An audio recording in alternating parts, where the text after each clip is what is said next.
Joining me is Amy McGrath, retired U.S. Marine Corps Lieutenant Colonel and the first woman to fly a combat mission for the Marines. She also flew over 2,000 flight hours on 85-plus combat missions in her career and is a candidate for the open Senate seat in Kentucky. It's really my honor to have you here, so thank you for joining me, Lieutenant Colonel.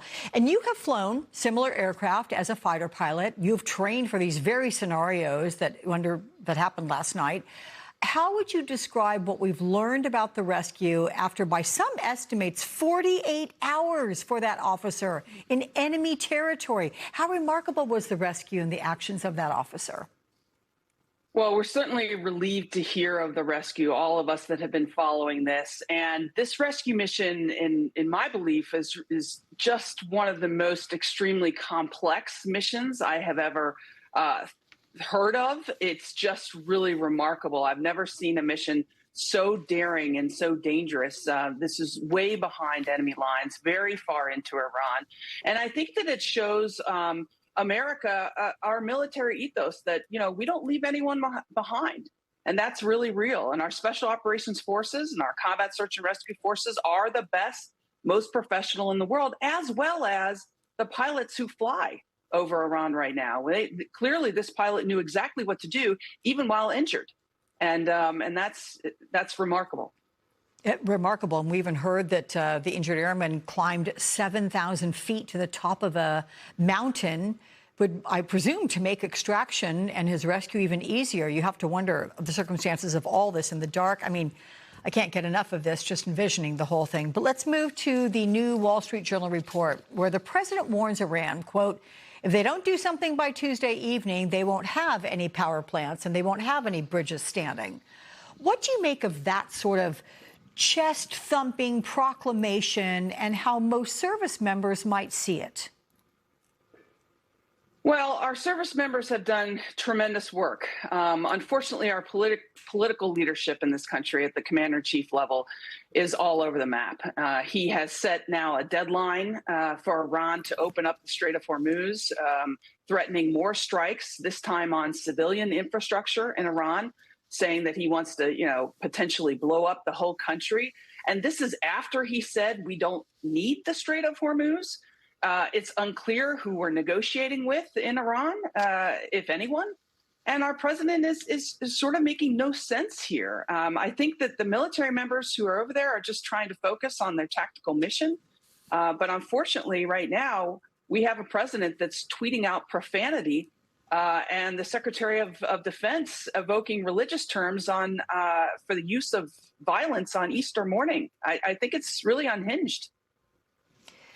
And you talk about the strength of the U.S. military, but just because you have this kind of superior military capability doesn't mean you have to use every bit of it, right? Well, we do have this thing called the law of proportionality, and that's part of the laws of war. And also, we have to understand that the use of military force has to be part of a larger political objective. And that political objective has to be clearly defined and winnable. In this case, the political objective for the use of force in Iran has changed almost every single day, Alex. First, it was regime change. And then it was, we've got to destroy their nuclear weapon capabilities. And then it was, well, we'll destroy their army and their navy, which they didn't have much to begin with. And now it's opening the Strait of Hormuz, which, by the way, was opened before we attacked. So we're sort of all over the map here. We're spending billions of dollars a day, risking American lives, all while we have the largest energy crisis in modern history.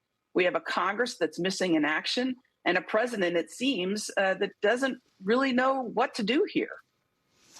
And in an interview today, the president said that the use of ground forces is still on the table. He didn't rule it out.